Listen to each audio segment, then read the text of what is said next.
আসসালামু আলাইকুম সুপ্রিয় শিক্ষার্থীরা, তোমরা সকলেই ভালো আছো।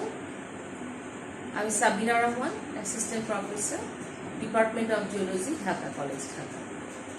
আজকে তোমাদের সাথে এমএসসির এন্টোমোলজি টক্সিকোলজি নিয়ে আমরা আলোচনা করব। তো যে বিষয়টা নিয়ে আজকে আলোকপাত করব সেটা হচ্ছে ফর্মুলেশন। ফর্মুলেশন যে কথাটা, সেই কথার অর্থটা হচ্ছে যে ধরো যে কীটনাশক যে থাকে, আমরা যে বিভিন্ন কাজে কীটনাশক যে ব্যবহার করি বিভিন্ন রকম, সেগুলাকে কিন্তু আমরা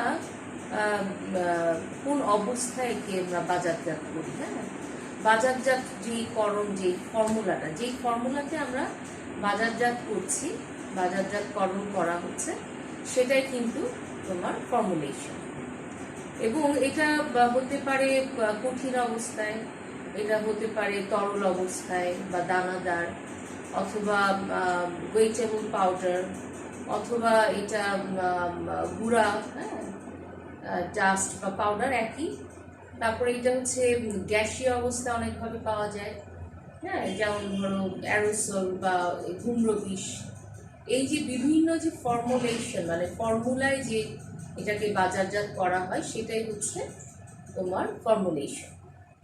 আচ্ছা, এখন তোমাদের যে বিষয়টা একটু বোর্ডে চলে যাই জুম করে, যে আমরা আরেকটু ইয়ে করি, সেটা হলো যে ফর্মুলেশনের একটা গঠনমূলক যে সংজ্ঞাটা, সেটা আমরা বলতে পারি যে কীটনাশকের বাজারজাতকরণের ফর্মুলাকে তো ফর্মুলেশন বলে। আর একটু সুন্দর করে বললে যে এই ফর্মুলাতে কীটনাশকের সক্রিয় এবং নিষ্ক্রিয় উপাদানের অনুপাত, আকার, আয়তন, ঘনত্ব এবং ভৌত অবস্থা ইত্যাদি কোনো পরিমাণ এবং কোন অবস্থায় থাকবে তা নির্ধারিত থাকে। এবং এই যে ফর্মুলেশন, হ্যাঁ, এই ফর্মুলেশনে যেই কম্পোনেন্টস উপাদানগুলো আছে, সেটার মধ্যে আছে, একটু লিখে নাও, অ্যাক্টিভ ইনগ্রিডিয়েন্টস, সলভেন্ট, আমি আবারও বলছি, active ingredients, solvent, carriers, surface active agent, special additives. তাহলে যে উপাদানগুলো দেখলাম, আর আমরা এই যে ফর্মুলেশনকে কি কি উপায় পাই এবং এটা তৈরির সময় সক্রিয় যে বিষাক্ত পদার্থের সাথে কিভাবে এটা নিষ্ক্রিয় বিষহীন পদার্থ মিশানো হয়, এই বিষয়গুলোকে আমরা একটু তুলে ধরবো। আচ্ছা, প্রথমে আমরা যে বিষয়টা বলেছি যে ফর্মুলেশনের যে ফর্মুলা, সেটা পাউডার বা গুঁড়া আকারে যেটা পাওয়া যায়। হ্যাঁ, এখানে দেখো একটা জিনিস, সেটা হচ্ছে যে বলা হয়েছে যে পাউডার বা গুঁড়া, পাউডারের মতন এটা, মানে অনেকটাই, হ্যাঁ, এই জাতীয় কীটনাশকটা হচ্ছে পাউডারের মতন, হ্যাঁ, গুঁড়ো হয়ে থাকে। এই পাউডারের মতন যা তৈরির সময় সক্রিয় বিষাক্ত পদার্থের সাথে পানির বিকর্ষক নিষ্ক্রিয় বিষহীন পদার্থ মিশানো হয়। এবং এতে বিষাক্ত যে পদার্থ রয়েছে, এই যে দেখো এখানে বিষাক্ত দ্রব্যের পরিমাণটা 1 থেকে 25 পর্যন্ত হয়ে থাকে। এবং এই ঔষধের কণার আকার 50 থেকে 100 মিউ এর মধ্যে সীমাবদ্ধ। আরো কিছু ইনফরমেশনগুলো তোমরা একটু লিখে নাও। সেটা হচ্ছে যে নিষ্ক্রিয় পদার্থগুলো যেগুলো আছে, যেমন সয়াবিন, গাছের ছাল, গুঁড়ো, সালফার ডাইটোমাইট, হ্যাঁ, ট্রাইপোলাইট, চুন, জিপসাম, হ্যাঁ, এগুলো, এই সব জাতীয় কীটনাশকের সক্রিয় বা বিষাক্ত দ্রব্যের পরিমাণ, যেটা বললাম, 1 থেকে 25% পর্যন্ত থাকতে পারে। এবং গুঁড়ো ঔষধের আঠালো উপাদান একে গাছের পাতায় বা গায়ে লেগে থাকতে সাহায্য করে। এতে বৃষ্টির পানি বা বাতাসে উড়ে যায় না। এটা গুঁড়ো ঔষধ একর প্রতি 15 থেকে 20 পর্যন্ত প্রয়োগ করা হয়ে থাকে। যেমন এটার এক্সাম্পলকে আমি বলতে পারি, এটা হচ্ছে সেটা হচ্ছে কি প্যারিস গ্রিন। প্যারিস গ্রিনকে কিন্তু আমরা এই ফরম্যাটে বাজারে পেয়ে থাকি, বা এটাকে এই ফরম্যাটে বাজারজাত করা হয়ে থাকে। আচ্ছা, দ্বিতীয়ত আমরা দেখতে পাচ্ছি দানাদার কীটনাশক। তোমরা একটু লিখে নাও, দানাদার কীটনাশকে আমরা দেখতে পাচ্ছি এদের নিষ্ক্রিয় যে ইয়েটা সেটা হচ্ছে ভারী থাকে। দানাদারে হচ্ছে এই জাতীয় ওষুধটা দানাদার, এটা আগে বুঝতেই পারছো। এদের নিষ্ক্রিয় পদার্থটা ভারী থাকে, ফলে কি হয়, এটা প্রয়োগের সময় বা পরে ওষুধগুলো দূর করা যায় না। ক্যালসিয়াম কার্বনেট এই জাতীয় একটা নিষ্ক্রিয় পদার্থ, এটা আমি লিখে দিয়েছি, ক্যালসিয়াম কার্বনেট দানাদার কীটনাশক। হ্যাঁ, কণার আকারটা হচ্ছে 500 থেকে 2000 মিউ হয়ে থাকে। দানাদার ওষুধ সাধারণত একক প্রতি 20 পাউন্ড থেকে 30 পাউন্ড প্রয়োগ করা হয়। এবং আরেকটা বিষয় হচ্ছে দানাদার ওষুধগুলো প্রবাহ বিষ আকারে ধানের মাজরা পতঙ্গ দমনে বিশেষ কার্যকর। আচ্ছা, তাহলে আমরা কি বলছি, এই যে দানাদার এটা হচ্ছে প্রবাহ বিষ আকারে মাজরা পোকা, যে ধানের যে মাজরা পোকা থাকে, এই মাজরা পতঙ্গ দমনে কিন্তু বেশ কার্যকরী। ঠিক আছে, তাহলে আমরা দানাদার কীটনাশকটা কি বললাম, যে এদের নিষ্ক্রিয় পদার্থটা ভারী থাকে, ফলে প্রয়োগের সময় বা পরে ওষুধগুলো দূর করা যায় না, যেমন ক্যালসিয়াম কার্বনেটের কথা বলেছি। তারপর কণার আকার 500 থেকে 2000 মিউ হয়ে থাকে। দানাদার ওষুধ সাধারণত একক প্রতি 20 পাউন্ড থেকে 30 পাউন্ড পর্যন্ত প্রয়োগ করা হয়। এক্সাম্পল হিসেবে এখানে আরেকটা দিয়েছি, ডায়াজিনম। হ্যাঁ, আচ্ছা, তার মানে কি, যে এটা দানাদার কীটনাশকটা প্রবাহ বিষ হিসেবে মাজরা, ধানের যে মাজরার যে পতঙ্গগুলো দমনে বেশ কার্যকর। আচ্ছা, এখন আসো ভেজিটেবল পাউডার, যেটাকে আমরা বলছি যে আর্দ্রক্ষম গুঁড়া। আর্দ্রক্ষম গুঁড়া কণার ওজনটা কি হবে, প্রতি লিটারে তোমার 0.2 থেকে 0.5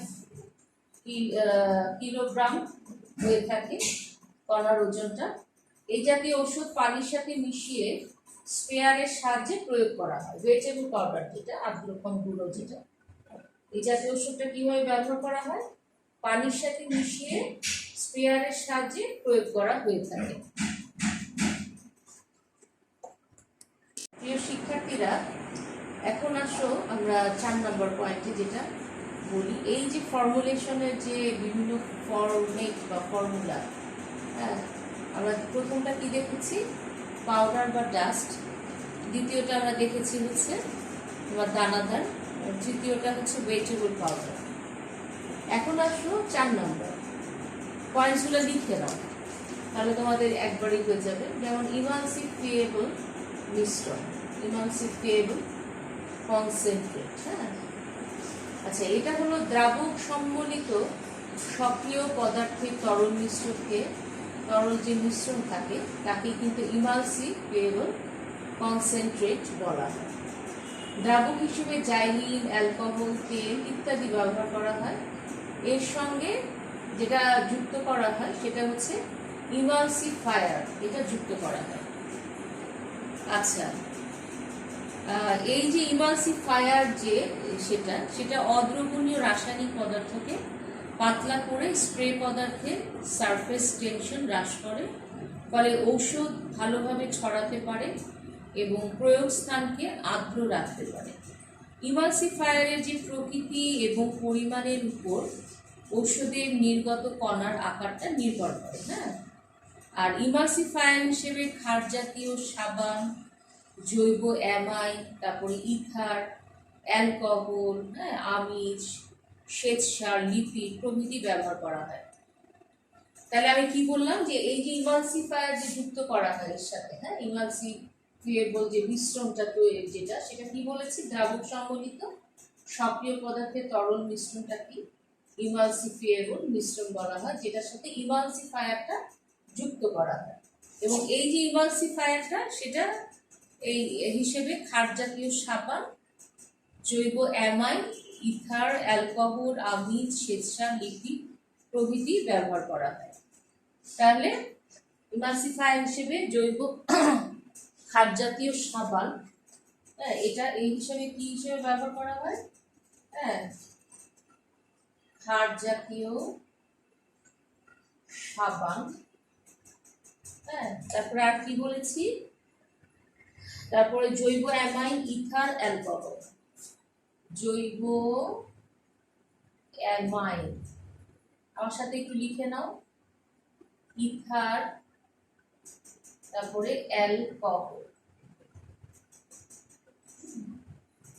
এগুলা কিন্তু তাহলে ইমালসিফায়ার হিসেবে ব্যবহার করা হয়। তার সাথে আছে আমিষ, শ্বেতসার, লিপিড, কি কি আছে এছাড়াও, যেটা বললাম ইমালসিফায়ার হিসেবে আমিষ, শ্বেতসার আর হলো কি লিপিড।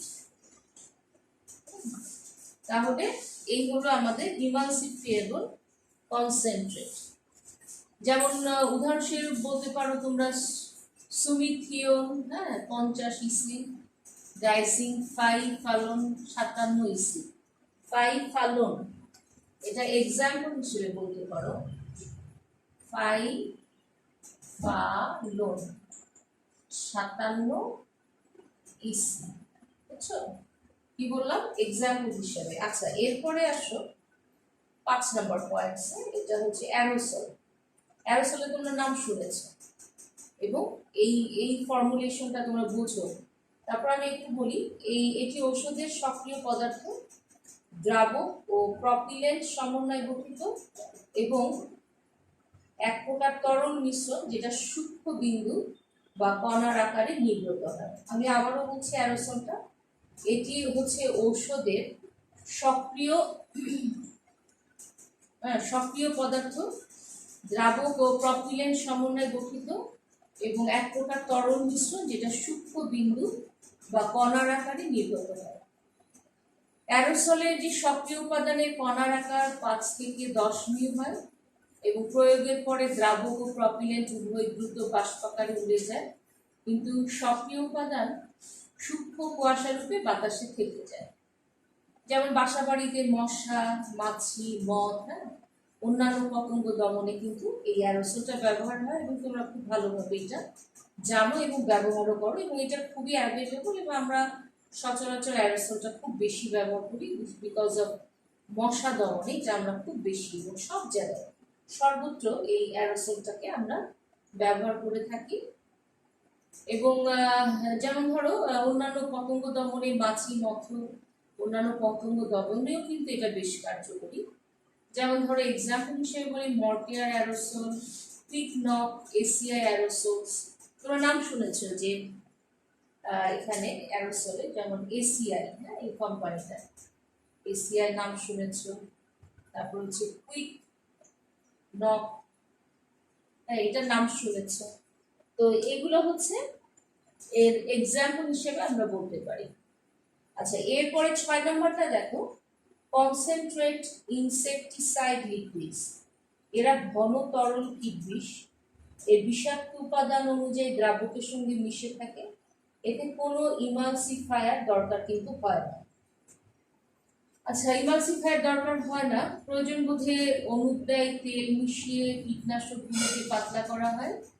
ঘন তরল কীটবিষ সাধারণত গাঢ় অনুদ্রায়ী, আঠালো, বেশি আপেক্ষিক গুরুত্ব সম্পন্ন হতে হয়, ফলে উচ্চ স্থান থেকে সূক্ষ্ম কণার আকারে সুন্দরভাবে বেশি জায়গা জুড়ে কিন্তু এই কীটবিষটা প্রয়োগ করা হয়।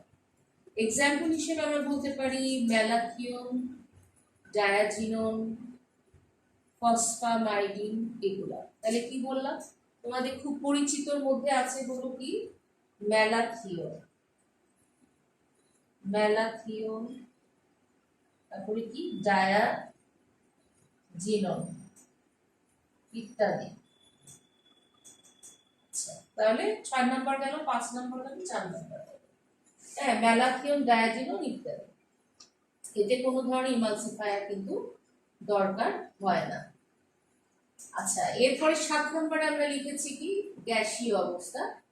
বায়বীয় অবস্থায় কীটবিষকে কিন্তু ফিউমিগ্যান্স এর ধূম্র বিষ বলা হয়, ফিউমিগ্যান্স বলা হয়। ধূম্র বিষটা সাধারণত খাদ্য সংরক্ষণাগারে, জাহাজ, বাসগৃহ, মাটিতে আবদ্ধ পরিবেশে প্রয়োগ করে পোকামাকড় বিনাশ করা হয়। আচ্ছা এটি চাপসহ তরল আকারে একাধিক গ্যাসের মিশ্রণ বা ট্যাবলেট রূপে ব্যবহৃত হয়। আচ্ছা, গ্যাসীয় যে অবস্থাটা, গ্যাসেস ফর্ম অফ ফিউমিগ্যান্স অর ফিউমিগ্যান্স, এখানে আমরা আরো কিছু অ্যাড করতে পারি। সেটা হচ্ছে যে তরল আকারে ধূম্রবিষ ট্যাঙ্কে অথবা ছোট পাত্রে আবদ্ধ করে রাখা হয়। ফসফিন বা হাইড্রোজেন যে ফ্যাফাইড গ্যাস আছে, অ্যালুমিনিয়াম ফসফাইড ও অ্যালুমিনিয়াম কার্বামাইড উপাদানে গঠিত ট্যাবলেট থেকে এটা উদ্ভব হয়। ধূম্রবিষকে যদি আমরা মাঠে ব্যবহার করি তাহলে কিন্তু গাছকে তাঁবু দ্বারা ঢেকে রেখে তারপর ব্যবহার করি। অবস্থায় যে ইয়েগুলো আছে না, যে কীটনাশকগুলো, এখানে একটা সুবিধা হচ্ছে গ্যাসীয় অবস্থায় যে ফিউমিগ্যান্ট যেগুলো, সেগুলো হচ্ছে কি যে ট্যাবলেটগুলোকে যদি মাটিতে ছিটিয়ে দেওয়া হয়, এগুলো ধূম্রে পরিণত হয় ও মাটির যে অন্তঃকণাগুলো ফাঁকে ফাঁকে থেকে কীট পতঙ্গগুলোকে ধ্বংস করে ফেলে। ধূম্রবিষ প্রয়োগের একটা সুবিধা হচ্ছে এটা সহজে এমন সমস্ত স্থানে ব্যপ্ত হয়ে পড়ে যেখানে কিন্তু অন্যান্য প্রকারের কীটবিষ সহজে কিন্তু পৌঁছাতে পারে না। যেমন ধরো উদাহরণস্বরূপ বলতে পারি ফসফোটক্সিন, ভ্যাপিন, হ্যাঁ, তারপরে অ্যালুমিনিয়াম ফসফাইড, ওয়েটেবল আকারে ন্যাপথলিন, মশার কয়েল। তোমরা যে দুটো বিষয় দেখেছো হচ্ছে এটা হলো কি ন্যাপথলিন, তারপরে কি মশার কয়েল।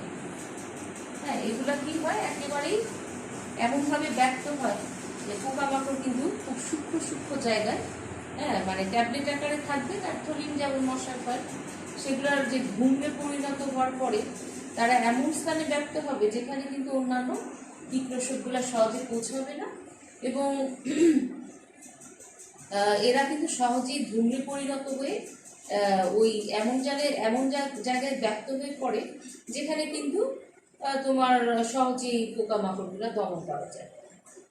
আচ্ছা, এরপরে দেখো আরেকটা পয়েন্টস আমি লিখেছি 8 নাম্বার, যে মিশ্র ফর্মুলেশন। এই যে মিশ্র ফর্মুলেশন, 2 বা ততোধিক কীটবিষের সক্রিয় উপাদান মিশিয়ে কীটবিষ মিশ্রণ তৈরি করা হয়।